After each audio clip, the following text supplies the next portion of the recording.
अस्सलाम वालेकुम friends, welcome to another video. नई वीडियो में खुशामदीद आप सब लोगों को। तो आज का टॉपिक जो कि वेरी हॉट टॉपिक है, डॉलर की कीमत डे बाय डे इंक्रीज होती जा रही है और जो कैप था, कैप डिफरेंस वो ख़त्म कर दिया गया है। तो हमारे साथ मौजूद है नासिर गोंदल साहब, जो कि फाइनेंशियल एक्सपर्ट हैं, इस मामले में बहुत अच्छे तरीके से आपको गाइड करेंगे। देन नेक्स्ट इनकी तरफ ही आते हैं। जी नासिर साहब, ऑडियंस आपका वेट कर रही है, इनको थोड़ा सा गाइड कीजिएगा।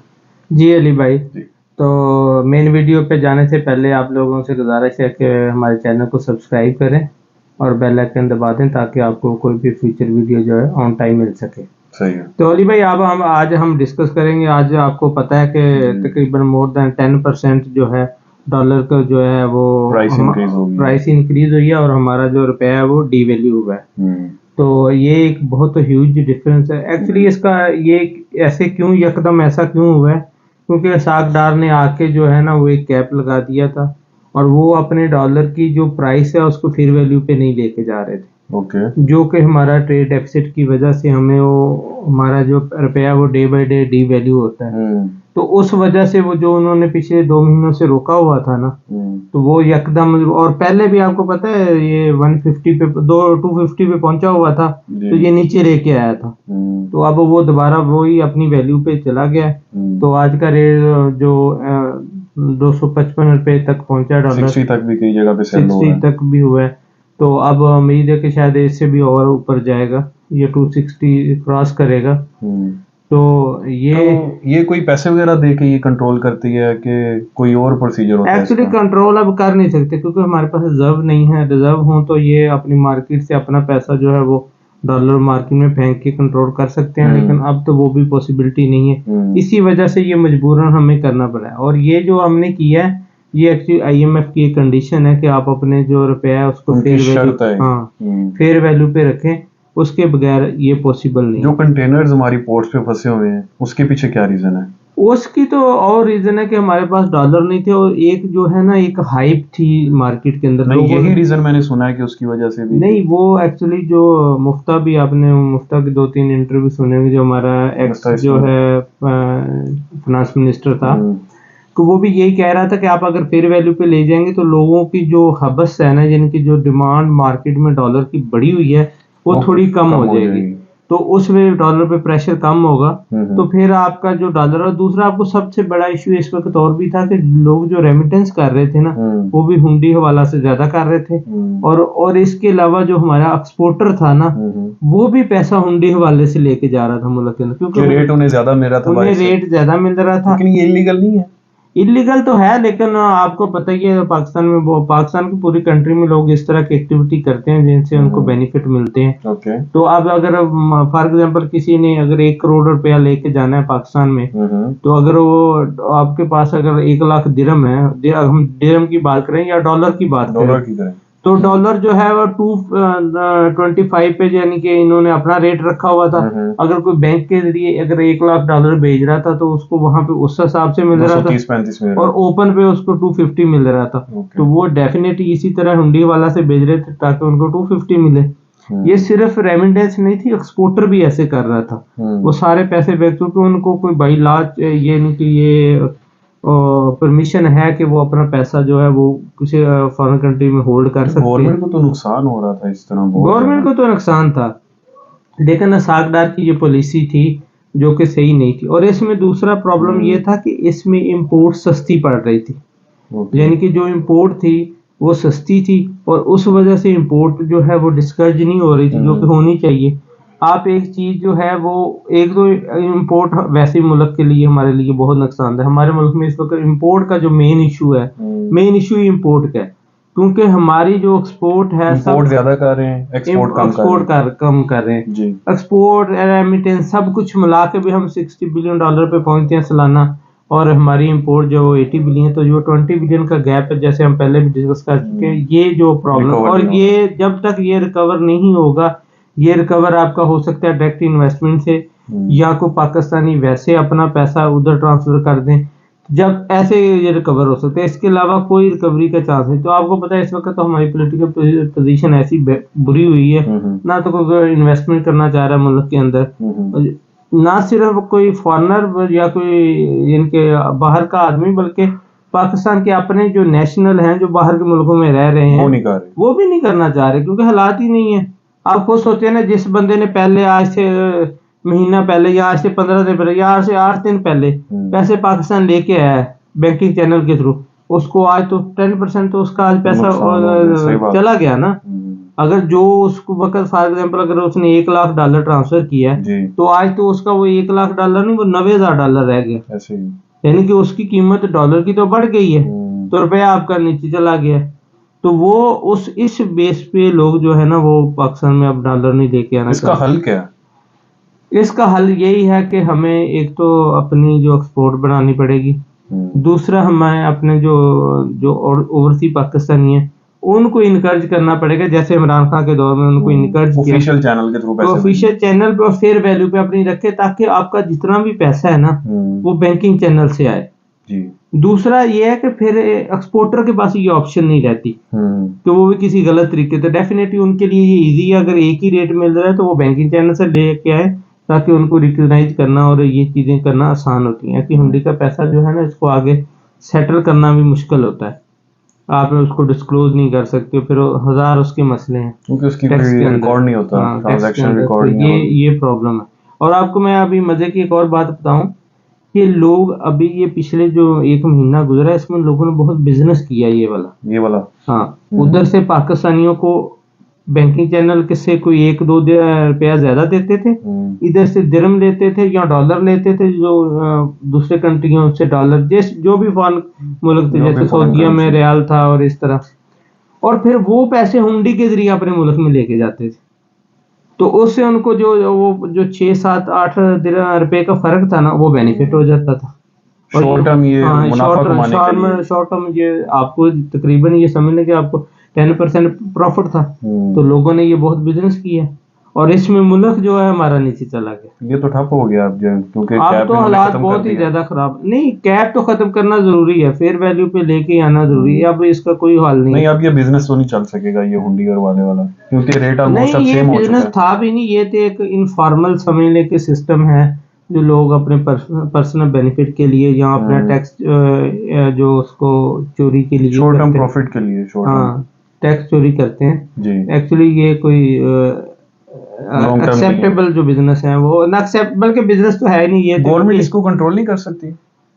एक्चुअली गवर्नमेंट इसको इसलिए कंट्रोल नहीं कर सकती, ये इनफॉर्मल है, ये रिकग्नाइज नहीं है। ये तो जब तक आपको समझने के जैसे लोग चोरी करते हैं वो लोग जब तक हाईलाइट नहीं होंगे, इसका एक ही हल है कि आप मार्केट में आपके रेट की वैल्यू जो फेयर कर देंगे तो फिर आपको प्रॉब्लम नहीं होगा। लेकिन मैंने सुना है फिर भी 2-3 रुपए वो ज्यादा देते हैं। 1-2-3 वो चल जाता है, वो लोगों को इनकरेज करते हैं कि आप इधर से भेजें। क्यों वो उतना इनकरेज नहीं होता जितना अभी हो रहा था। अभी तो 8-10 रुपए का फर्क था और ये तो ज्यादा लोगों, आप खुद सोचें जिस बंदे ने 1000 दिरहम भी भेजना उसको 10,000 का बेनिफिट हो रहा था, तो वो तो डेफिनेटली हुंडी का इस्तेमाल करेगा ना।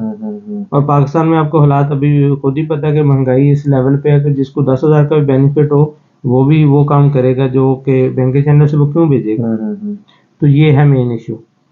नेक्स्ट ये बताइएगा कि IMF की एक शर्त भी थी कि ये कैप खत्म किया जाए, ओपन मार्केट में जो डॉलर का रेट है वो इंटरबैंक ट्रांसफर में भी वही होना चाहिए। IMF को किससे क्या बेनिफिट होगा? एक्चुअली IMF का जो कंसर्न है ना वो ये होता है कि चीज जो है ना, जो आपकी एक्चुअल चीज है उस पे आप रखें।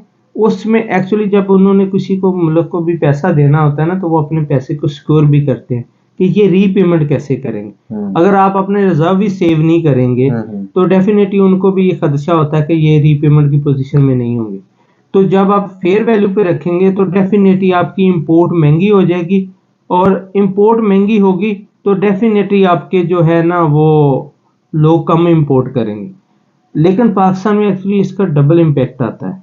अगर आप फेयर वैल्यू पे रखते हैं तो 2 प्रॉब्लम आता है। हमारी इंपोर्ट जब महंगी होती है ना तो हमारी एक्सपोर्ट जो है ना वो भी अटैच है इंपोर्ट के साथ। यानी कि हमारी जैसे अगर मेडिसिन इंडस्ट्री देख ले, इसकी बहुत सारी चीजें इंपोर्ट होती हैं, फिर वो उसकी मेडिसिन, अब इस जब ये 10% का जब ये अभी हमने डिवैल्यू किया अपनी करेंसी को, तो इससे एक महंगाई का काफी, वो 10% जो है ना आपको महंगाई का इफेक्ट आएगा। जो चीज आपको पहले 100 की मिल रही है पाकिस्तान के अंदर, 110 वो की आपको 110 की मिलेगी। जी। तो ये क्योंकि उसकी जो मैन्युफैक्चरिंग है, उसकी बहुत सारे आइटम जो बाहर से इंपोर्ट हो रहे हैं। और सबसे बड़ा जो इस वक्त हम, अगर हम 80 बिलियन का इंपोर्ट करते हैं, तो उसमें हमारे 27 से 30 बिलियन जो है ना, वो सिर्फ ऑयल इंपोर्ट करते हैं। तो ऑयल मेजर रोल प्ले करता है। ऑयल की वजह से भी हर चीज पे इम्पैक्ट जाता है। यानी कि आपके गाड़ियों के किराए बढ़ जाएंगे, आपकी जो ट्रांसपोर्टेशन कास्ट बढ़ जाएगी, ट्रेवलिंग कास्ट बढ़ जाएगी। जो चीज यानी कि 30 to 40% तो ऑयल है। 30% तो समझ लें कि आप वो ऑयल ही है जी। 30 to 40%। तो ये अगर इसकी प्राइस जब बढ़ेगी तो ऑटोमेटिकली फिर इलेक्ट्रिसिटी बढ़ेगी, फिर आपकी गैस बढ़ेगी, जितनी भी इंपोर्ट की आइटम। ये सिर्फ ये नहीं है, अब तो पाकिस्तान में आपको पता है इस वक्त खाने पीने की चीजें हैं, जो मैंने पहले भी डिस्कस की थी, दालें और ये जिंजर और पता नहीं क्या क्या चीजें जो बेसिक चीजें हमें इंपोर्ट करनी पड़ रही वो भी इंपोर्ट करनी, और उनकी प्राइस भी की वजह से ये सूरत हाल है, इस वजह से ही है। वैसे भी हम लोग आगे करते थे। वैसे भी पाकिस्तान के अंदर क्योंकि एग्रीकल्चर डेवलपमेंट नहीं है। एग्रीकल्चर डेवलपमेंट ये है कि हम अपनी एक सर्टेन कैपेसिटी के अंदर ज्यादा प्रोडक्शन नहीं कर पा रहे, जिसकी वजह से हमारी नीड नहीं पूरी हो रही। 100 साल पहले था वही सीन आज वही सीन आज। आप यानी कि जिंजर के कोई हमारे, मैं खुद मुझे इनकी एक जिम्मेदार फैमिली से मेरा तल्लक है, लेकिन हमारे कोई कंसेप्ट ही नहीं है ये वेजिटेबल इस तरह लगाने का। अपने आप को चेंज नहीं करना चाह रहे हैं, क्या वजह? लोग नहीं करना चाहिए, मेहनत करनी पड़ती है, और एक गवर्नमेंट लेवल पे इसकी कोई डेवलपमेंट भी नहीं है। गवर्नमेंट अवेयरनेस भी नहीं दे रही, अवेयरनेस भी नहीं दे रही। खान साहब ने मैं भी इनिशिएटिव लिया था, सारे किसानों को इकट्ठा किया था पार्लियामेंट में। उस वक्त भी यही प्रॉब्लम था कि उसने शुरू में तो ये काम किए थे, लेकिन क्योंकि हमारा सिस्टम नहीं इन चीज़ों को चलने देता जिम्मेदार को। हालांकि बहुत सारे अच्छे इनिशिएटिव थे खान साहब के, लेकिन जिम्मेदार खुशहाल भी हुए उनके दौर में, बहुत ज्यादा खुशहाल हुए, क्योंकि मार्केट में लोगों को जो प्रोडक्ट की प्राइस है वो सही मिली, और उस वजह से। लेकिन अभी जो इन 9 मंथ में लोगों के साथ हुआ है, खासकर जिम्मेदार के साथ जो है ना, आपको पता है मुल्क के अंदर खुशहाली जो बेसिकली, क्योंकि हमारा 70% जो पर्सन लोग हैं वो ज़राअत से उनका तल्लक है। जब ज़राअत में डेवलपमेंट और पैसा आएगा तो फिर ही पूरा सिस्टम जो है ना उसको उसमें खुशहाली आएगी। जब ज़राअत में पैसा नहीं आएगा, जिम्मेदार के पास पैसा नहीं आएगा, तो फिर सिस्टम जो है ना उसमें खुशहाली नहीं आती। तो अब ये जो मैं डॉलर की बात है, ये अब कॉस्ट ऑफ प्रोडक्शन जिम्मेदार की भी बढ़ा रही है। सही बात, यानी कि आपकी फर्टिलाइजर महंगी हो जाएगी, आपकी पेस्टिसाइड महंगी हो जाएगी, क्योंकि ये सारी इम्पोर्टेड चीजें हैं। अब इम्पोर्टेड चीजें डॉलर में होनी है, और डॉलर महंगा होगा तो डेफिनेटली आपकी हर चीज महंगी हो जाएगी। अच्छा, ये भी सुनने में आया जो बंदरगाहों पे काफी ज्यादा कंटेनर फंसे थे, और जो सप्लायर थे जिन्होंने कंटेनर भेजे थे, उन्होंने नेक्स्ट टाइम कॉन्ट्रैक्ट वगैरह कैंसिल करने का भी कहा। इधर पाकिस्तान के साथ हम कॉन्ट्रैक्ट नहीं करेंगे, उनके पास पैसे देने के, मतलब कि सामान खरीदने के पैसे ही नहीं है, डॉलर्स नहीं है। क्या वाकई ये बात सच है? एक्चुअली जो एलसी होती है ना, इसकी 2 किस्में होती हैं। एक तो एलसी वो होती है कि वो जो भी आपकी प्रोडक्ट है वो डिस्पैच होने से पहले ही आपको पेमेंट करनी होती है, फिर वो डिस्पैच होती है। एक होती है ऑन साइट, यानी कि जब चीज आपके साइट पे पहुंच जाती मतलब है, हमारे एरिया में पहुंच गई, हाँ हमारी बंदरगाह पे पहुंच जाती है, फिर हमने उनको जो है ना bank guarantee, LC actually bank guarantee होती है। जो बैंक हमारा बैंक उनके बैंक को गारंटी, हमारा स्टेट बैंक उनके बैंक को देते हैं, यानी कि हम कमर्शियल बैंक के थ्रू ना, काम तो सारा स्टेट बैंक का ही होता है। जब आप ओवरसी करते हैं तो स्टेट बैंक मॉनिटर करता है दूसरे मुल्क के लिए, लेकिन कमर्शियल बैंक हमारा एक जो है ना, वो उनके एक बैंक को गारंटी देता है कि अगर ये पे नहीं करेगा तो हम करेंगे। तो ये जो अभी कंटेनर फंसे हैं, एक्चुअली ये ऑन साइट एलसी हैं, जो कि उसी वक्त ही देनी है। अब प्रॉब्लम ये ही था कि बैंक जो है ना वो एक्सेप्ट नहीं कर रहे ये वाली चीजें।